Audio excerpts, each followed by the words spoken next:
Hello. Today I'm going to make a little video on zombie AI. I don't claim this to be the absolute truth. I have no access to the code for the AI, so I'm just going to speculate on what I've seen and try to determine what I can do as a similar base to this, but without the glitch. The glitch being this behavior right here, where the zombie is essentially confused. He doesn't know what to do here. He's not going around the blocks, he's not jumping the blocks, and he's not attacking the blocks. So there's some kind of conflict that's keeping him from making a decision. So first off, I'm going to postulate that the AI uses 3 rules. These rules are conditional to there being nothing on the ground to obstruct their path. So the first rule would be to go around something. Going around implies finding a gap. It also includes using a door. Because, as most people know, doors seem to be a definite weak spot on a base, and zombies always seem to want to go for them. So it's because I think it's included as being a gap. So with this first example, we see Zombie Bo here, and he's constantly trying to go around this obstacle. And the reason he's trying to go around the obstacle is because it's not long enough for his second rule to kick in, which is to jump. So he finds it's just fine for him to go around. He won't jump. So now I'm going to come to this obstacle, where this should make him choose his second rule, which is to go over. And there you go. And the reason for that is because this obstacle is much wider, and for him to go around would take him a lot longer. So he jumps.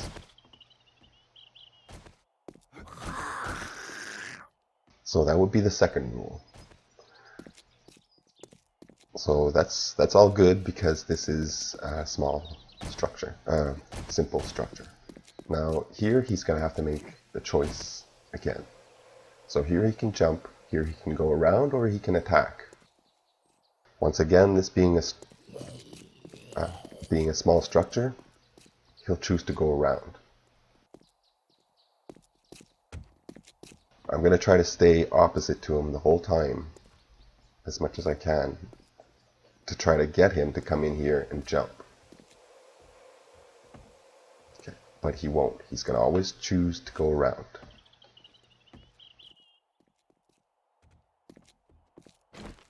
Now if I make this wider, but now I'll give him a gap, and we'll see what happens with the gap. The gap kind of got into his way.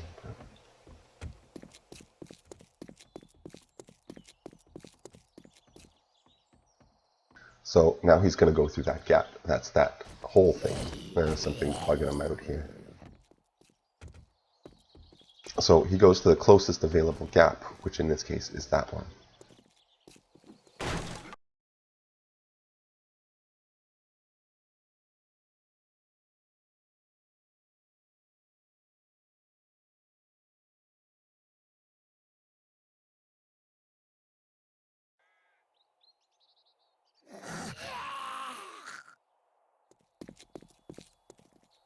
So now I've just made this same obstacle here wider,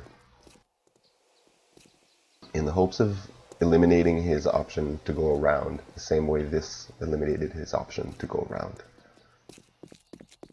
So now he should be faced with the choice to either jump or attack. The go around option has been eliminated due to how wide this is. So let's see what's going to happen. So he's making his way to the corner, and he's jumping. Yeah, he hit the block a few times, but he was going for the corner. And there he goes. Now he's going to go again. If I come and stand here, I'll pull him this way.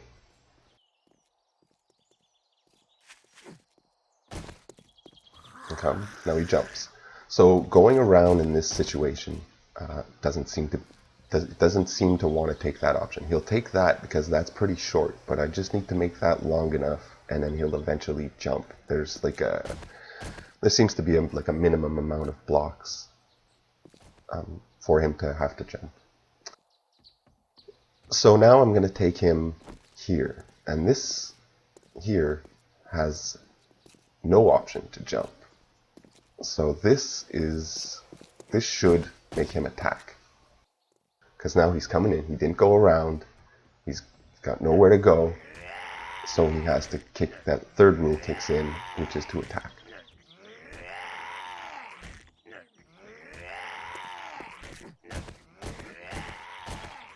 Now if I come over here,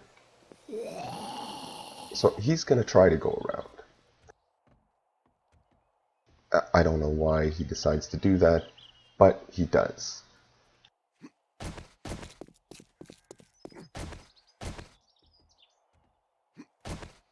I don't know, I think he must evaluate his position or something relative to you, or I don't know, something.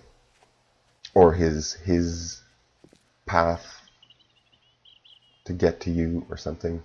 So he's going to come back in. And you see he's coming right for me, and he's just going to attack. Okay, so in this situation, he has the choice to either attack or try to catch me. And that's, I guess, kind of relative to my position within the structure. So if I come here, he might decide to attack this wall or to go around. On that far wall over there, turning around and going around didn't seem to be an option. And this time he's taking it.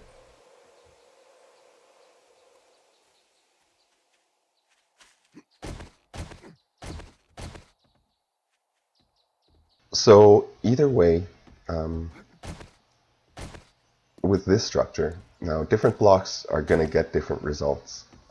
The base I'm making next, uses these blocks, so I ran the test on these blocks to make sure that all three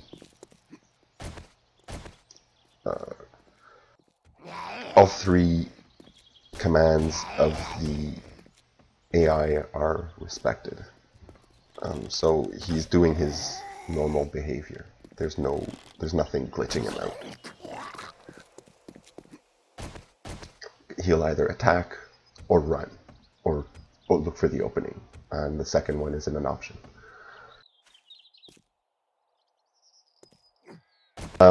Now there's just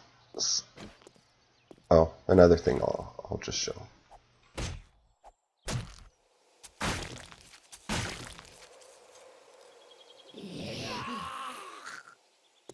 Just want to show this quickly. So when we were here, he would come here.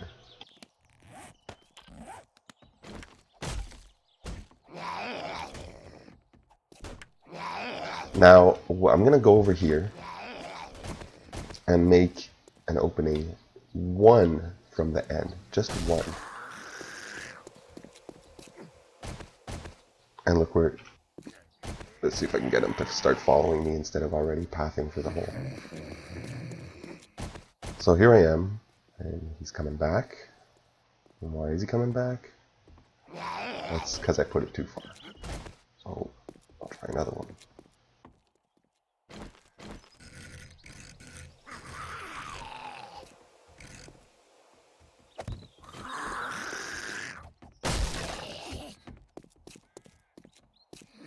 Come on.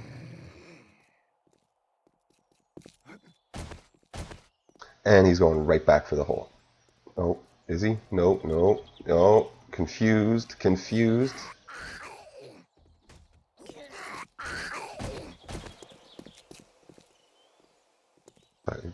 See if I can get his attention away from the wall. So now he's going for the hole. But he still wants to come back here. Alright, there's some confusion here. There's some definite confusion. But I think it might be because of the block there. Something kind of making his jump difficult for him. Come on over. There you go. If I come here, he goes back for that hole. But he'll go for that hole or jump. There he's going around. He did that yesterday too. So I guess this section of 2 blocks isn't long enough for him to want to jump. So I guess he just goes around, kind of like on that small obstacle over there where he chose to go around.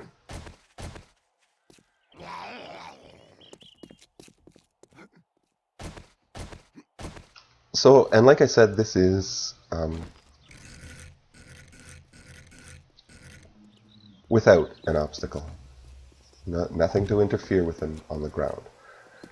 If I do, this is what happens.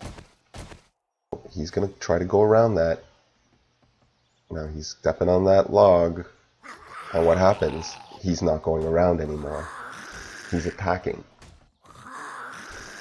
All of a sudden, because I put that there, all bets are off. He's not going around. I guess he would try to jump if he can climb on it, but now he's going to attack. If he can stop being confused. I put one on this side.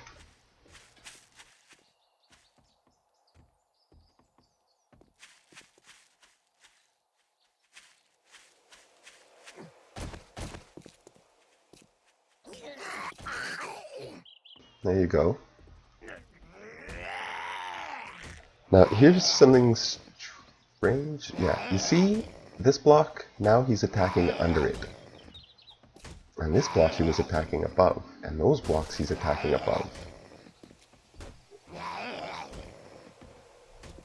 So this block here is actually one legitimate block away, and this one is kind of on the inside lane of this block here. So it's less than a block gap here. And he's smashing that top one. Now this one has a larger gap, and see if he smashes, which one is he hitting?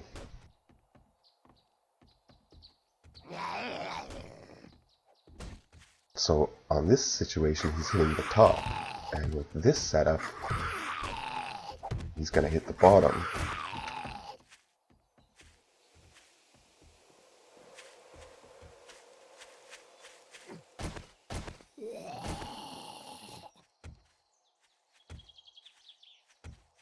So now when he attacks, he should be breaking the bottom bar.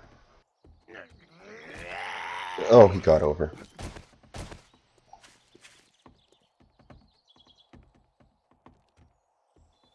Okay, there's something definitely happening here, because when he's standing on this side, he's attacking the top, and when he's standing on this side, he's attacking the bottom.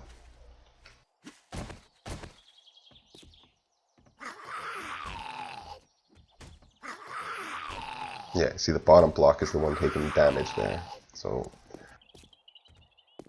that's interesting. So a block on the ground, something on the ground will interfere with their pathing and then make them skip to the third rule, which is, or will make them skip the first rule, which is to go around, and then it'll either make them try the second or the third. Okay, so that's interesting. So this brings me to the final piece here, which is my new base. So this one should be exploit-free, glitch-free.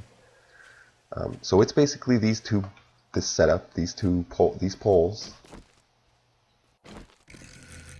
in exactly this configuration, one on top of the other.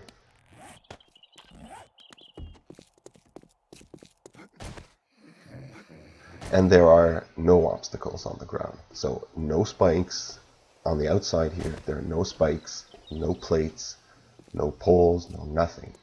Just clear pathing. And that's what I want, because as we saw there, as soon as they get stuck on something, they're going to start attacking. And not only that, but they'll attack the bottom. And then once they're done with the bottom, they attack the block above it. And that creates a 2-block gap, which is essentially an entrance. So this has no obstacles on the ground, nothing to get caught up on, which means that Zombie Bo here and his buddies on Horde Night are just gonna want to try to path. As long as I keep moving inside here, if I stay stationary, they're all gonna clutter up here, and then they'll start attacking. But as long as I keep moving, they'll keep moving. So he's still trying to attack, but he's actually trying to path, and I just need to come out. And there he goes. He starts pathing again. This is exactly what happens during hordes, only faster, obviously. So just by moving around, I keep him moving around, and all his buddies. And while they're running or moving, they're not attacking.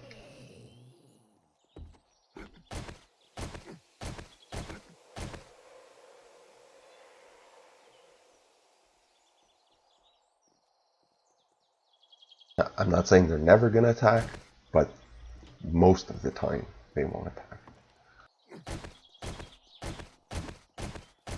I'll just come back here, and Bo over there is just going to keep walking. He's going to try to find the shortest way around to me. But as long as I keep moving, I keep him confused. Or keep him on that first rule, which is find a way in. Go around, walk, run. So this is 2 blocks high, and they're just all connected into a nice little pattern.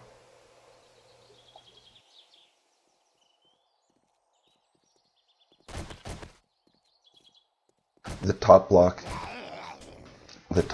is steel. For the reason that we showed over there, where they attack the top block.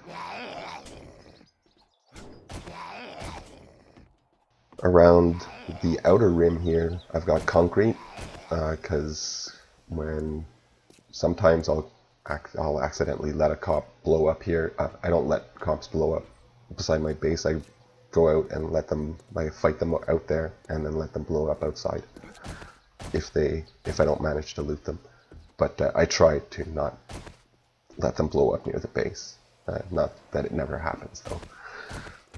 So anyway, concrete, 3 rows of concrete, just to protect against the blasts. I don't want a hole being created here when a cop blasts.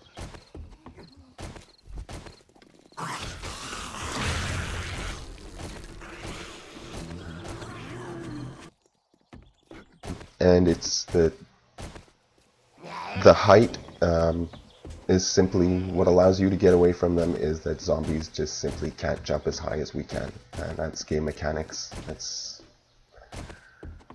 the way the game's made. So as long as you just keep running, jumping, you run out, you clear out the cops on the outside here, and then you come back when the cops are dead, and you deal with the rest of the mobs within these walls. Hordes are a piece of cake. Each section is independent from the other, so even if they breach one section, which happens, it's happened in my last horde. I tested it on a day 49 horde, and this was just concrete, and they broke one of these upper bars here, which created a gap for them. Well, I can tell you, it didn't take very long for them to all run to the gap. Like, no matter where they were placed on that building, they just all charged for the hole here.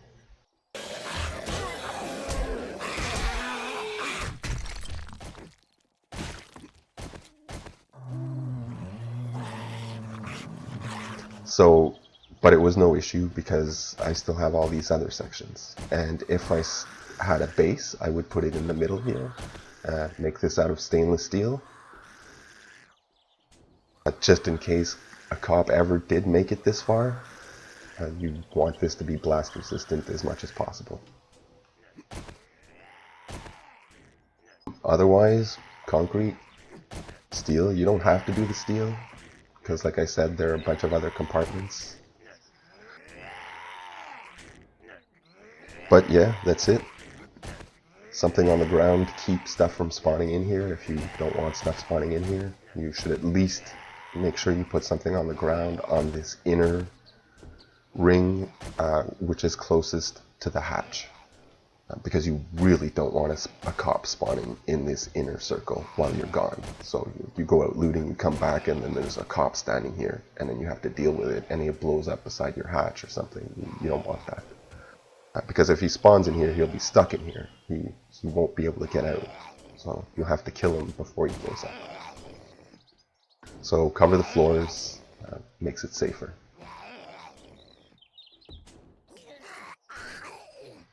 Hey, Bo. Okay, your time's done. Let's go give him some love.